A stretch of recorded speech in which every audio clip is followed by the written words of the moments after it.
वेदानाम पौरुषेयत्व निरूपण, वेदों के पौरुषेयत्व निरूपण कर रहे हैं।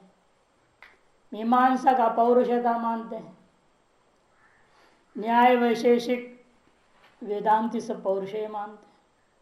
वेद पौरुषेय है या पौरुषेय है, बड़ा लफड़ा है इसमें। वेदों को नित्य मानते हैं, अनित्यता का कारण अपौरुषेयता देते हैं।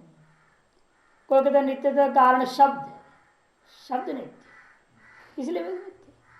भले ईश्वर स्मरण करते रहे, ईश्वर मुख्य जन्य जो मंत्र है ना ऋग्वेद का, जो पुरुष सूक्त में भी आता है, अजाए तक बोल दिया, तो इसीलिए उत्पन्न होना है। वेद में जब कह रहा है उत्पन्न होता है, तो फिर आप कैसे बोलेंगे वो उत्पन्न नहीं होता। स्थूल शब्द रूप तो ईश्वर मुख से उत्पन्न होगा, तो सूक्ष्म ध्वनि रूप है वो नित्य है, अतः वेद नित्य हो जाएगा। वो भी सापेक्ष नित्यता या कल्प पर्यंत ही है कि एक में अद्वितीय ब्रह्म के अलावा कोई दूसरा नित्य है ही नहीं।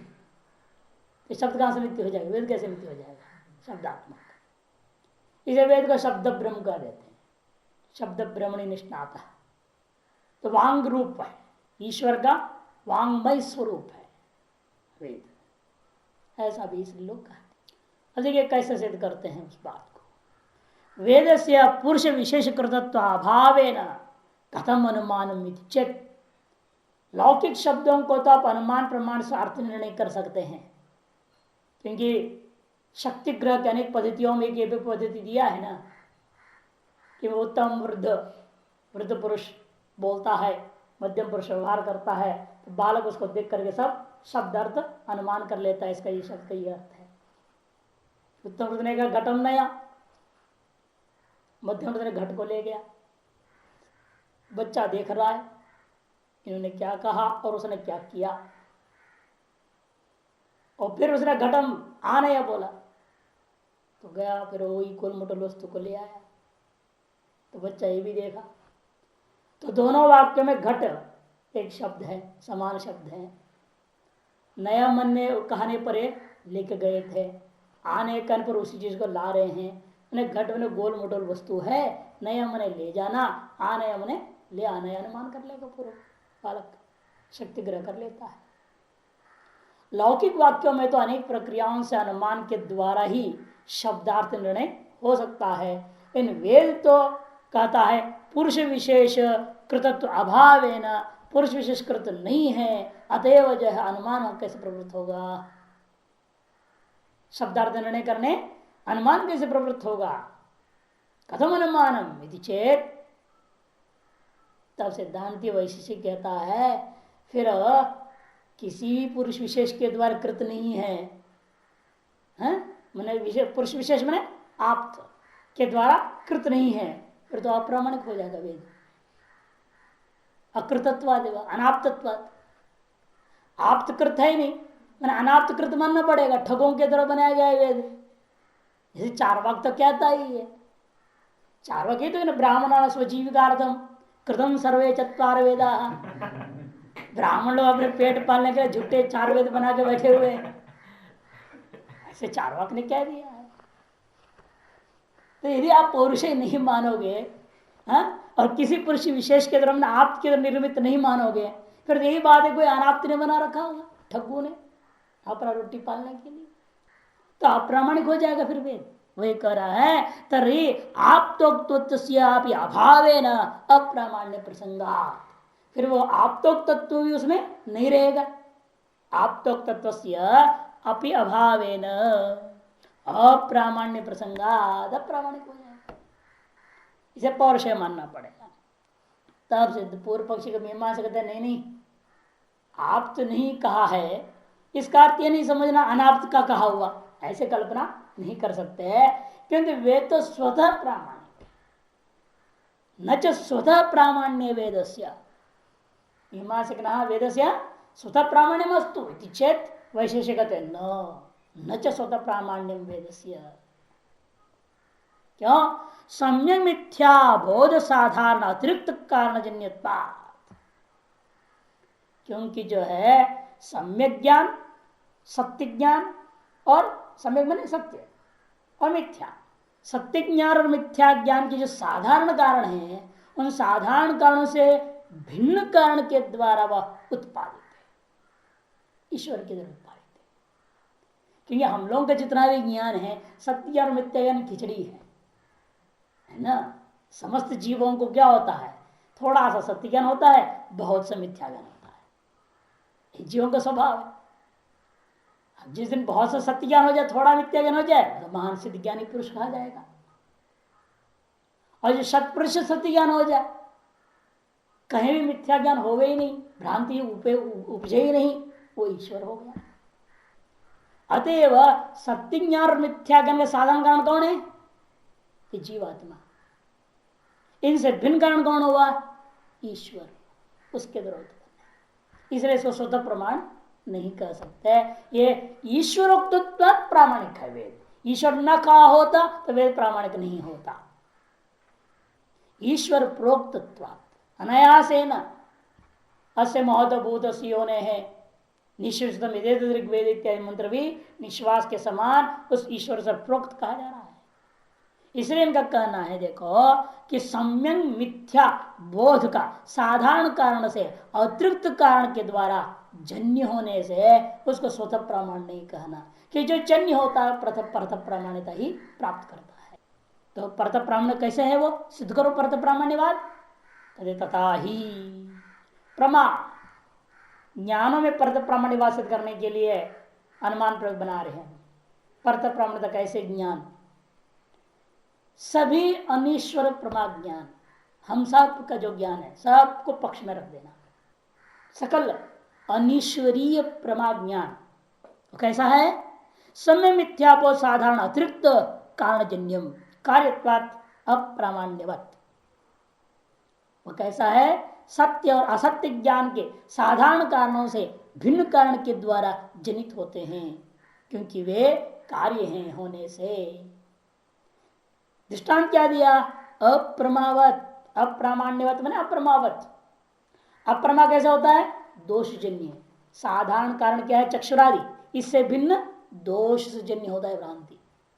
इस अतिरिक्त कारण से जब दृष्टांत में घटाओ क्या लेंगे हम, दोष। अतिरिक्त कारण जन्यत्वात्, ये जो हेतु में अतिरिक्त कारण शब्द दिया है उसे क्या लेना है, जब दृष्टांत में घटाओगे तो दोष को ले लेना। सत्य और असत्य ज्ञानों का साधारण कारणों के चक्षुरादि, उस चक्षुरादि से भिन्न दोष जन्यत्व कहाँ है, अप्रमा में। तो दृष्टांत में हेतु घट गया और साध्य इसलिए वह चला जाएगा। हेतु है ये कार्यत्वात्, साध्य गया, हेतु है कार्यत्वात् वहां पर। अतएव साध्य और हेतु दोनों ही दृष्टांत में घट गया, क्योंकि जो भ्रांति ज्ञान है सभी मानते हैं वो तो जन्य है। जन्य हो गया जिसमें कार्यत्व है, हेतु तो है, साध्य भी आ गया। साध्य क्या है, सत्य असत्य ज्ञान का साधारण कारण चक्षुरादि, उस अतिरिक्त दोष जन्य नाम तो वहां पर है। जो दृष्टांत में घटाएंगे अतिरिक्त कारण से क्या लिया, दोष। और दृष्टांत में घटाओ पक्ष में, जब पक्ष में कहोगे तो आप तो चरितत्वादि गुणों से प्रमा ज्ञान की उत्पत्ति सिद्ध होती है। अतिरिक्त कारण में कौन है, आप तो चरितत्व। अनीश्वरी जितने भी शाब्द ज्ञान है वह आप तो चरितत्व प्रामाणिक हो गया। साधारण कारण कौन हो गया, श्रोत्रादि वगैरह सारा साधारण कारण है। इन साधारण कारणों से भिन्न कारण क्या हो गया, आप तो चरितत्व पक्ष में जब घटाएंगे। अतएव आप तो चरितत्वाद वो प्रामाणिक हुआ। यदि आप तो चरित्र नहीं होता तो प्रामाणिक नहीं होता। इसलिए वेद को भी यदि प्रामाणिक मानना चाहते हैं फिर वेद को भी आप तो चरित्र मानना पड़ेगा। और आप पुरुष कौन होगा, या लौकिक आप पुरुष नहीं हो सकता, असंभवादेव, किंतु ईश्वर को मानना पड़ेगा। सम्यक्तम नियत ज्ञान पे कदाचित न निर्धारित। और कहोगे भाई वो सब ज्ञानों में हम अपने आप स्वतः प्रामाणिक कर लेंगे, पूर्व पक्षी, क्योंकि आप प्रभाकर क्या मानते, ज्ञान को स्वप्रकाश। जो स्वप्रकाश तो स्वतः प्रामाणिक हो जाएगा ना, वो स्वयं प्रकाशित हो ही गया, उसको दूसरे के द्वारा प्रामाणिक सिद्ध थोड़ा करना पड़ेगा। दीपक प्रकाशवान है, इसको दूसरे दीपक से देखो बताओगे क्या, दीपक के स्वयं प्रकाशित हो रहा है, उसे मालूम हो गया स्वयं प्रकाश है। तो प्रकाशमय पदार्थ है। तद्वत यहाँ पर भी जब ज्ञान को स्वप्रकाश मान लेंगे तो उसकी प्रामाण्यता के लिए किसी अन्य से हमें प्रामाण्यता लाने की सिद्ध करने की जरूरत नहीं पड़ता है, स्वतः प्रामाणिक है। सिर्फ वेदांति भी ज्ञान का स्वतः प्रामाण्यवाद है। लेकिन ये लोग हैं, उत्पन्न होता है ना आत्मन संयोग से ज्ञान आत्म में पैदा होता है, जब पैदा होगा वो स्वतः प्रामाणिक कैसे होगा? उसकी प्रामाणिक किसी न किसी वैलिडिटी देना पड़ेगा। वो अमुक ने कहा इसलिए वो सत्य है, गुरु जी बोले है ना इसलिए सत्य। पंजाबी नहीं बनना, पंजाबी तो हर बात को सत्य वचन बोलते, कुछ भी बोलो आप। ये घोड़ा है सत्य वचन है, गधे को घोड़ा को तो ये सत्य वचन है महाराज बोलेगा। गुरु जी बोल रहे, इसी महात्मा के सामने बैठ जाए ना वो पंजाबी लोग, आप कुछ भी बोलते रहे, हर बात पे कहेंगे सत्य वचन महाराज, सत्य वचन महाराज। हर बात पे आप खाला पीला कुछ भी बोलते रहो, उनके लिए हर बात सत्य वचन। ऐसा नहीं लेना यहाँ पे। आप तो चरितत्वाद, तो इसलिए आप तो चरितत्वादि गुणों से प्रमा ज्ञान की उत्पत्ति सिद्ध होती है। अतः प्रामाण्यता आप तो चरितत्वाद सिद्ध होता है ज्ञान शाब्दिक ज्ञानों में, यथा वैसे अन्यों में भी अन्य अन्य तरीके से हमें प्रामाण्यता सिद्ध करना पड़ता है। परत प्रामाण्यवाद इनका इसलिए माना गया है। इतना ही नहीं कहते सम्यक पंच नियत ज्ञान है कदाचित न निर्धारित। परमात्म धर्म निश्चित धर्म से भिन्न सिद्ध करना चाहते हैं। कई बार क्या होता है, आपने कोई ज्ञान आपको हुआ और ऐसा आपको बिल्कुल निश्चय है, दृढ़ निश्चय है, तो उसे प्रामाण्यता का संशय है। प्रामाण्यता का संशय है, क्यों? अनुभव नहीं है। ऐसे कई स्थिति आ जाती है। अब जितने आजकल के वेदांती हैं लगभग कथाकार प्रवचनकार सबका यही हाल है, नहीं है? क्योंकि उनको वेदांत ज्ञान तो बहुत पक्का निश्चय है, ब्रह्म सत्यम जगन मिथ्या दृढ़ निश्चय है, लेकिन उसके प्रामाण्य के बारे में सब डाउट हो जाता है। पता नहीं फिर माया पता नहीं क्या करती है, माया का घट घटना पड़े से माया है, दोबारा हमको जंजाल में डाल सकती है, वो संशय बना हुआ है। दोबारा माया जकड़ सकती है, ये संशय 99% वेदांत के हृदय से निकला नहीं है। जितना भी समझाओ फिर भी कहीं हो, क्या पता अनादिकाल में जैसे हुआ दोबारा हो सकता है, ऐसे ही कहते हैं। इसे निश्चयात्मक ज्ञान होने के बावजूद भी उसे प्रामाण्यता होना कोई जरूरी नहीं है। अतः प्रमात्व मान प्रामाण्यता और निश्चितता दोनों भिन्न चीजें, दोनों भिन्न धर्म। ये सिद्ध करने के लिए आगे बोल रहे हैं सम्यक्त्व नियत ज्ञाने भी कदाचित न निर्धार्यते। प्रामाण्यता जो है कभी कभी निश्चित ज्ञान में भी निर्धारण नहीं होता। अतः निश्चित्व अनिश्चय भी संदेह विषयता, क्योंकि निश्चित्व का भी प्रामाणिकता साबित नहीं हुई है। निश्चित्व का अनिश्चय का मतलब क्या? निश्चित्व में अभी प्रामाण्यता सिद्ध नहीं हुई है, अतएव संदेह विषयत्वाद अप्रमावत, संदेह का विषय होने से अप्रमा के समान। परमात्म निश्चयात्मक ज्ञान में कभी कभी निश्चित नहीं होता। क्यों? क्योंकि निश्चित्व का निश्चय कर रहने पर भी संदिग्ध रहता है। अतएव जैसे अप्रमात्म में संशय बना रहता है, उसी प्रकार से हेतु क्या दिया? संदेह विषयत्वात्, ये हेतु है। कहते ठीक है, तो वेदार्थ भी इसी प्रकार से इसीलिए परत ही प्रामाण्य सिद्ध हो सकता है, स्वतः प्रामाण्य नहीं है, ये साबित कर दिया। लेकिन वह वेदार्थ जन्य है क्या? कहते उसकी जन्यता भी सिद्ध करना होगा, तभी सब घटेगा। क्योंकि आपने से जो भी जन्य होता वो परत प्रामाण्य है। अब वेदार्थ भी जन्य हो तब न परत प्रामाण्य सिद्ध होगा। परत प्रामाण्यता जन्यों में होता है, अजन्य में स्वतः प्रामाण्यता हो जाएगा। अगर वेदार्थ भी यदि जन्य हो तभी उसमें हमें क्या करना पड़ेगा? परत प्रामाण्यता लानी पड़ जाएगी। अरे वेदार्थ की जन्यता को सिद्ध का अनुमान करते हैं। विवादास्पदम कार्यम, विवादास्पद कार्य क्या है? यागादि, ये वेदार्थ या कार्य से घटपटा देने वेद के अर्थ जो याग वगैरह आत्मा वगैरह सब वेदार्थ है ना, आत्मा भी उसमें ले लेना, आत्मा भी वेदार्थ के अंतर्गत ही है। यागादि सकल कार्य कैसा है? वेद जन्य मतिजन्यम, वेद जन्य मतिजम। वेद को आपने पढ़ा, शब्दों को सुना, शब्दों से जन्य जो बुद्धि हुई तजन्य है वेदार्थ। क्योंकि आप याग करते हो, स्वाहा स्वाहा डालते हो, कैसे डाला आपने? पहले वेद को पढ़ा, वेद जन्य आपको ज्ञान अग्नेय स्वाहा, उस अग्नेय स्वाहा जो मति था उस मति से जन्य हो गया, बाहर में यागादि क्रिया अग्नेय स्वाहा करके आपने डाला। अतएव यागादि जो बाहर संस्थापन हो रहे हैं वो वेद ज्ञान जन्य जो बुद्धि तजन्य है। अतएव ये दृष्टांत का है तो क्या दिया, कार्यत्वात् घटवत, इसे घट को दृष्टांत बना।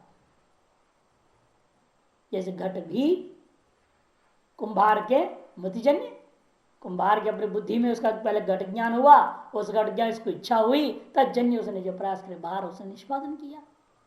ईश्वर कृतत्व अविशेष है, लेकिन तब प्रश्न उठता है ठीक है वेदार्थ जन्य है, ईश्वर के द्वारा जन्य है, ये भी हम मान लेते हैं। तब तो समस्या में खड़ा होगा आपके मत में, न्यायिक और वैशेषिकों में सकल कार्य के प्रति ईश्वर कारण है ना, ईश्वर सकल कार्यों के प्रति साधारण कारण है।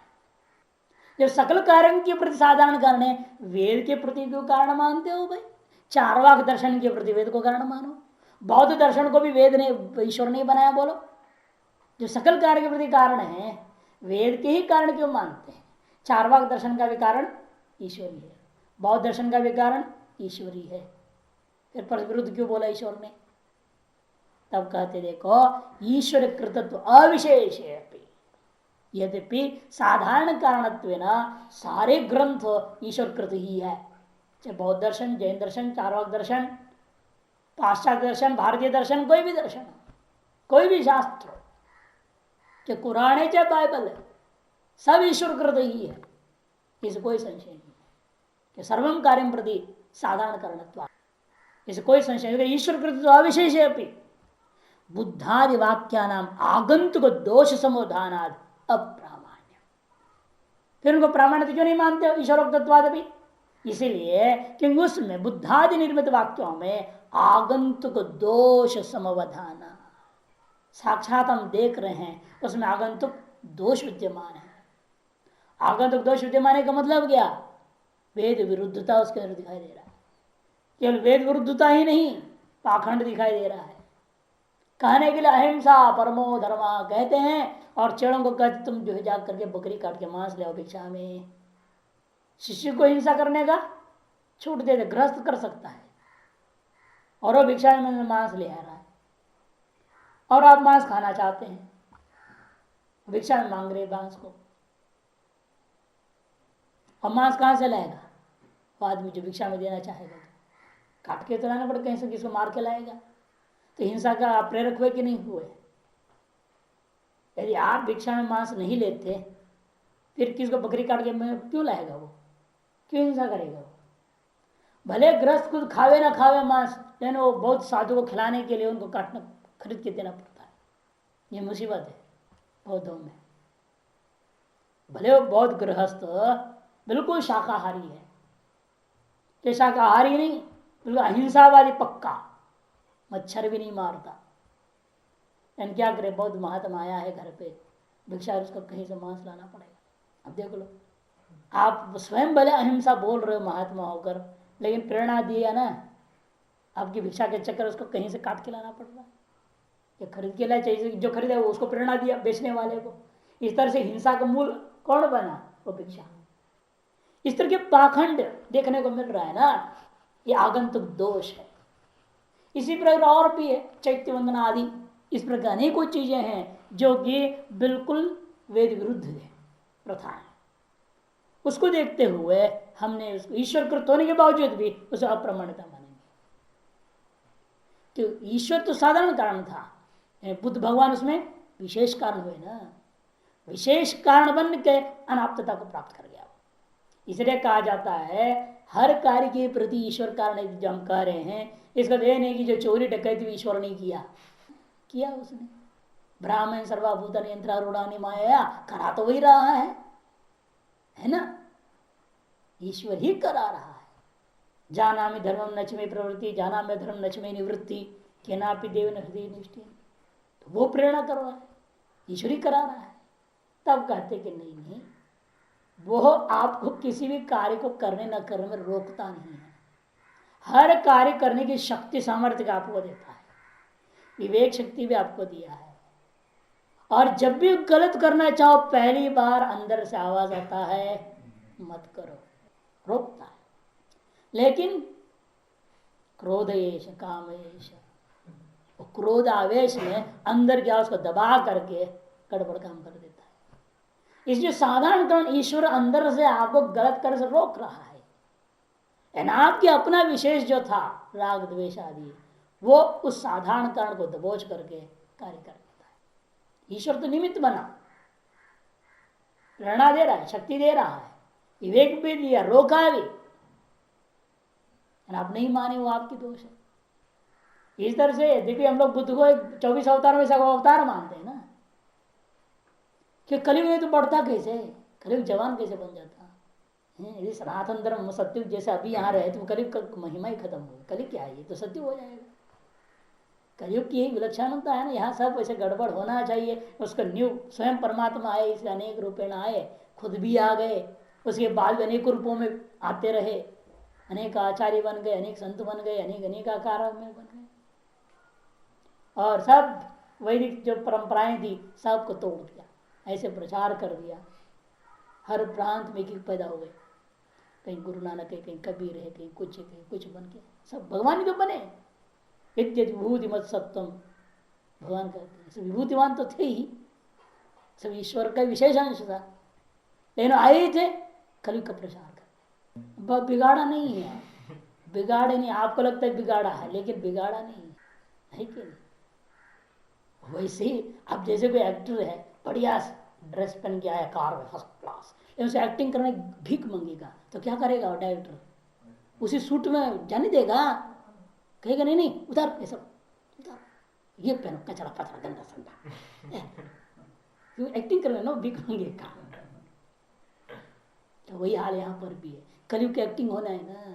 इसे भगवान ने कहा सत्य का चोला उतार, द्वापर की चोला उतार दे, काल को सब उतरवा के भीख मांगे की चारा डाल के भेज दिया है। ये रूप है, जैसा काल प्रवाह करना है उन्होंने वैसे प्रकार उन्होंने वेश बनाया। तो परमात्मा इस विष बना रहा है तो गलत थोड़ी बना रहा है, जो खराब नहीं किया है, अच्छा किया है। लेकिन अच्छा जो किया है वो आपके ही लाभ के लिए ही है, सब जीवों की भला के लिए तो किया है।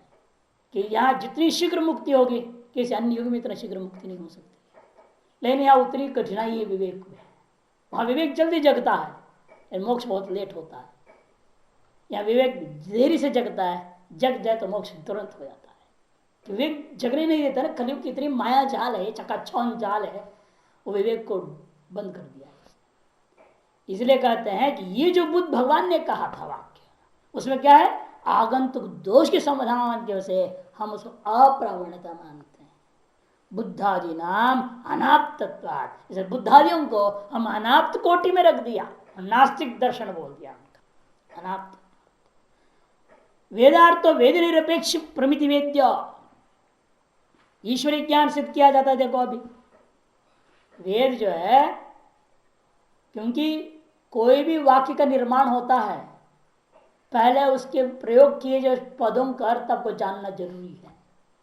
पदार्थम बुद्ध्वा वाक्यार्थ रचना। अब ईश्वर को इन सकल पदों का ज्ञान था, तभी उसने वाक्यों को निर्माण करके, वेद संज्ञा वाला वाक्यों को निर्माण करके प्रस्तुत किया। इसे कहते हैं वेदार्थ वेद निरपेक्ष प्रमिति वेद्य, वेद निरपेक्ष प्रमिति वेद्य। कालिदास ने बनाया ग्रंथ को, इस ग्रंथ का ज्ञान पहले से उसको मालूम था क्या? नहीं, उसे शब्दों का ज्ञान था, अन्य वेद शास्त्र का ज्ञान था, उनके आधार पर उसने एक नया काव्य को रचना कर दिया। उसे वेद के ज्ञान नहीं था ईश्वर को, लेकिन अन्य सकल ज्ञान था, अनेकों ज्ञान है, अनंत ज्ञान है। उन ज्ञानों को लेकर के उसने क्या किया, वेद नाम की वस्तु को प्रस्तुत कर दिया। जैसा आप निर्माण कर देते कोई ग्रंथ को, निर्माण कर दो, नया हो गया ना, स्वतंत्र आप निर्माण कर रहे हैं कवियों के समान।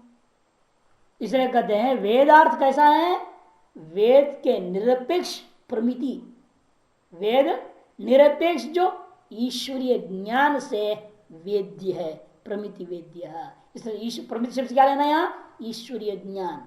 मेयत्वाद घटवत, मेय होने के नाते घट के समान। जो दृष्टांत में घटाओगे तो प्रमित शब्द क्या लेना, कुंभकार से ज्ञान, पक्ष में घटाएंगे ईश्वर ज्ञान, कि कुंभकार का ज्ञान के द्वारा में ही है घट।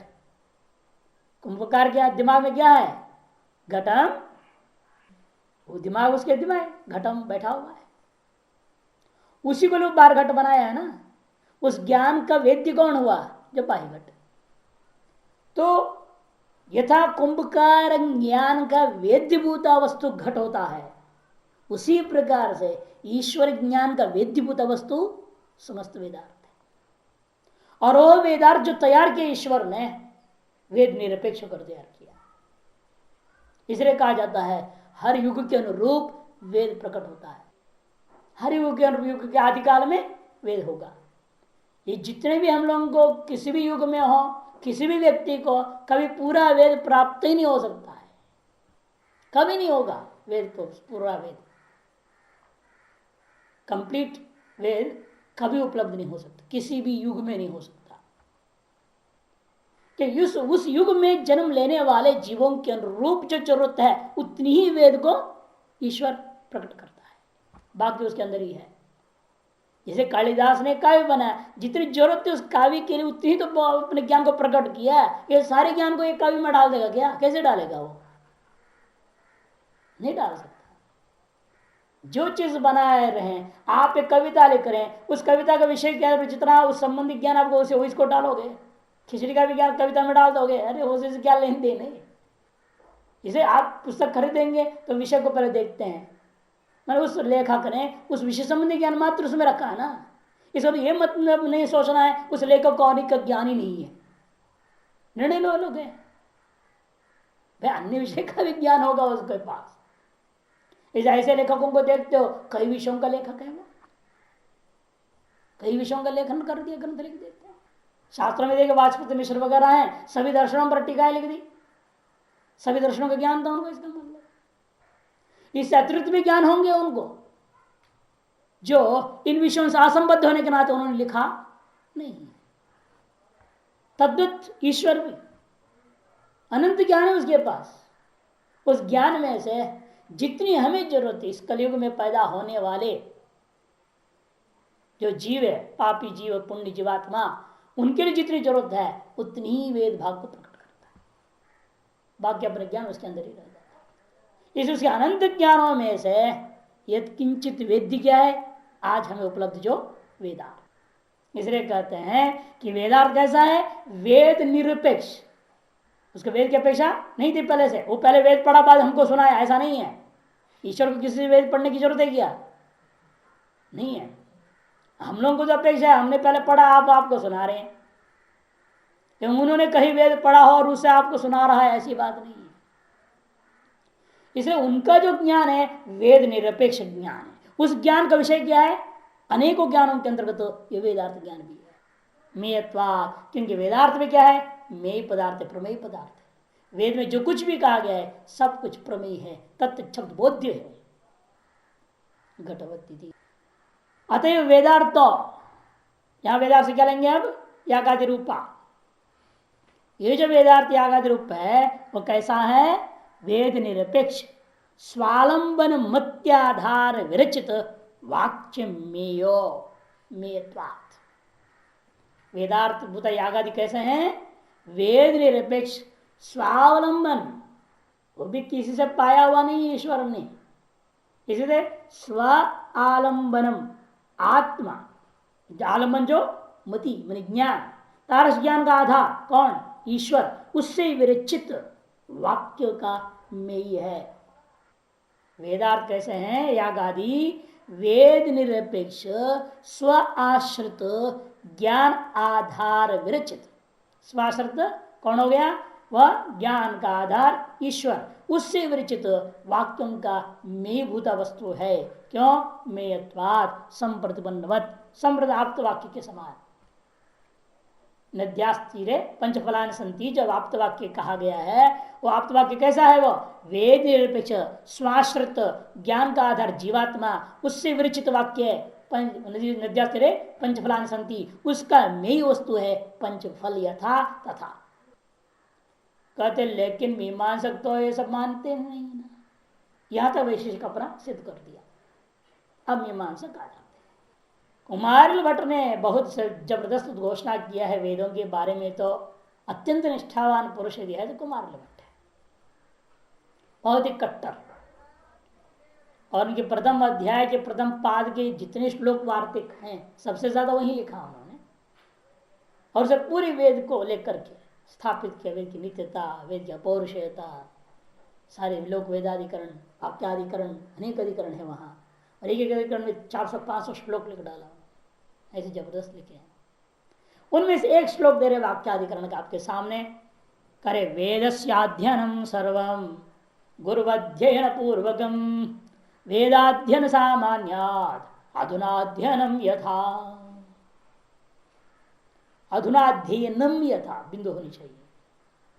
वेदास्य अध्ययनम सर्व पक्ष है, संपूर्ण वेदाध्ययन, वेदाध्ययन समस्त जो वेदाध्ययन है कैसे आई हुई है वो, गुरुवध्ययन पूर्वकम, गुरु परंपरा से अध्ययन करके प्राप्त, मैंने अनादि है, पता नहीं कोई पैदा किया, पता नहीं कौन लिखा क्या लिखा कुछ मालूम, गुरु ने हमको सुना, हमने अपने चेले को सुना, ऐसे करके अनादि काल से अभी तक आ रहा और आगे जाते रहेगा। मैंने लिखा श्लोक, न वेद से कर्ता और नवा स्मरता रहा, न वेद का कोई करता है न कोई स्मरता भी नहीं है, कह दिया स्मरण करके भी प्रकट किया, ऐसी बात नहीं है। इस तरह से जबरदस्त अनेक श्लोक लिखे हैं। तो गुरु अध्ययन पूर्वकम, क्यों, वेदाध्ययन सामान्यात अधुनाध्ययन में था, यह सामान्य आज का वेदाध्ययन के समान। आज का वेदाध्ययन में क्या है, गुरुमुख से सुना जा रहा है तद्वत। मीमांसा श्लोक वार्तिक वाक्याधिकरण 366वां श्लोक है। तत्र च गुरु अध्ययन पूर्वकत्व मात्र सिद्ध साध्यता, यह विचार किया जाता है कि भाई आजकल के समान ही वेद सदैव अनादि गुरु परंपरा से अधीत होता है, कभी किसी व्यक्ति ने उसकी रचना नहीं की है, अतः यह अपौरुष है, कुमार भट्ट के कहना है। इस अनुमान प्रयोग में हम पूर्व पक्षी पक्ष पर चिंतन करता है। पक्ष क्या था, वेदाध्ययनम सर्वम, इसका अर्थ क्या है हमें समझाओ। वेदाध्ययनम सर्वम का अर्थ क्या है, चार विकल्प हो सकता है पक्ष का, चारों का खंडन कर देंगे। अगर पक्ष ही उच्छेद हो गया, आगे उसका अपौरुष सिद्ध कहां से रह जाएगा। पक्ष की खंडन कर दिया, पर्वत ही नहीं रह गया, पर्वत होने में कहां से बोलोगे, है या नहीं। इसे वैशेषिक बड़ा खोपड़ी वाला है, ये कहता है इसका पक्ष को खत्म कर दो, ना हेतु का चिंतन करो ना साध्य का चिंतन करने की जरूरत रह जाता है। व्याप्ति ठीक है नहीं, क्या देखने की जरूरत है जब पक्ष ही नहीं रह गया। सब पक्ष का चार विकल्प उठा रहा है। चार विकल्पों में से पहला एक पूछना चाहता है, गुरुदिन पूर्व वेदाध्ययन पक्ष है, अनुमान प्रयोग में जो आपने पूरे गुरुअध्ययन पूर्वक वेदाध्ययन को पक्ष कहा, तो वहां पक्ष वेदाध्ययनम सर्वम में भी विशेषण है क्या, वेदाध्ययनम सर्वम आपने जो कहा उसमें विशेषण है क्या, गुरुअध्ययन पूर्वकम वेदाध्ययनम सर्वम, ये कहना चाहते हो। गुरुअध्ययन पूर्वकम वेदाध्ययनम सर्वम, ऐसा पक्ष को कहना चाहते हो। पक्ष में भी तुम्हारा साध्य छिपा हुआ है क्या, विशेषण रूपेणा। नंबर एक, अथवा स्वरचित वेदाध्ययन, यह अर्थ करना चाहते हो, स्वतः सिद्ध वेदाध्ययन, अथवा उभय सम्मत वेदाध्ययन लेना चाहते, जो आजकल जो हमारी पढ़ाई हो रही है उभय सम्मत, अथवा इन चारों पक्षों से अतिरिक्त कोई विलक्षण वेदाध्ययन को तुम ले रहे हो पक्ष कोटि में। क्योंकि दृष्टांत हमने क्या कह दिया, अधुना अध्ययनम यथा, अधुना अध्ययन का मतलब क्या, आजकल का वेदाध्ययन, ये दृष्टांत बना दिया। इसलिए आजकल का वेदाध्ययन से पक्ष रूप वेदाध्ययन भिन्न या नहीं, भिन्न तो मानना पड़ेगा ना, जब भिन्नत्व केन रूपेण भिन्नत्व, इसलिए चार विकल्प उठाया। उसको गुरुअध्ययन पूर्वक विशिष्ट गुरुअध्ययन मैंने वेदाध्ययन मानते हो पहला पक्ष, या स्वरचित वेदाध्ययन मानते हो, या उभय सम्मत वेदाध्ययन मानते हो, या इन तीनों पक्षों से विलक्षण वेदाध्ययन को मानते हो।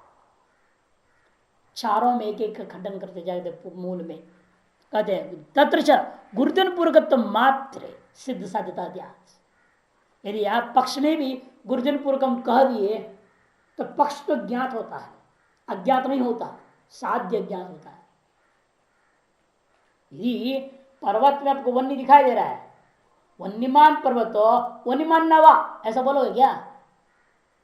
वन्नी वाला पर्वत वन्नी वाला है या नहीं मालूम नहीं मेरे को, ये पागल ही बोलेगा। जो वन्नी वाला पर्वत करके पक्ष में ही तुमने वन्नी को विशेषण बना दिया, पक्ष में वन्यमत्व जोड़ दिया आपने, वन्यमान पर्वत को आप क्या कहना चाहते हैं? वन्नी वाला है या नहीं संशय करके उसमें साध्यभूत वन्नी को सिद्ध करना चाह रहे हैं। सिद्ध करने की जरूरत क्या, जब आपको पहले से मालूम है इस पक्ष में पर्वत में वन्नी है, ये पहले से मालूम है ना। यदि पक्ष का विशेषण वन्यमत्व है, ऐसे पक्ष वन्य को सिद्ध करने जाओगे उसको तब क्या हम कहेंगे? सिद्ध साध्यता दोष। वह साध्य पहले से आपके द्वारा ही मुकार विद्वान से सिद्ध हो चुका है, उसमें और सिद्ध करने की जरूरत कुछ भी नहीं रह गया। अतः तादृश पक्ष ही अपक्ष माना जाता है, वो पक्ष ही नहीं है। वो प्रत्यक्ष ज्ञान का विषय, अनुमान का विषय कहाँ रह गया? पक्ष किसको कहते हैं? संदिग्ध साध्यवान पक्ष। अब वो संदिग्ध रहा ही नहीं, निश्चय हो गया आपको पहले से ही। निश्चित साध्य वाला वस्तु है तो पक्ष कहाँ रह गया? तो अपरोक्ष ज्ञान का विषय है। अतएव गुरुवत्यन पूर्वकत्व विशिष्ट वेदाध्ययनम सर्वम, ऐसा पक्ष नहीं ले सकते। वही कहते हैं गुरुवत्यन पूर्वकत्व मात्र, उसको विशिष्ट करके पक्ष को ग्रहण करोगे तो सिद्ध साध्यता दोष आ जाएगा। और स्वरचित वेदाध्ययन दूसरा पक्ष, ये भी नहीं हो सकता। स्वरचित ग्रहण स्व से किसको लेना चाहते हो? ब्रह्मा जी, ब्रह्मा जी को लेना चाहते हो। ब्रह्मणोपि जीव विशेषस्य, ब्रह्मा जी भी क्या है? वो जीव विशेष है ना। फिर हमारे मत आ गया पौरुषत्व सिद्ध हो गया, तुम्हारा अपौरुषत्व कहां सिद्ध हो गया? स्वरचित सबसे स्व से आप ब्रह्मा को लेते हो। ब्रह्मणोपि जीव विशेषस्य सुप्त प्रबुद्धवत कल्पांतरानुभूत वेद स्मरण, सो करके जगे हुए के समान कल्पांतर में अनुभूत वस्तुओं को, वेदों को स्मरण कर रहा है। स्मृति कर रहा है तो कर्ता हो गया, उसका स्मरता हो गया ना। स्मर्तृत्व कर्तृत्व आ गया उसके अंदर, अतएव वह पौरुषे सिद्ध होता है उस पक्ष में। अतएव वहां स्वरचित सबसे स्व से आप ब्रह्मा को नहीं ले सकते।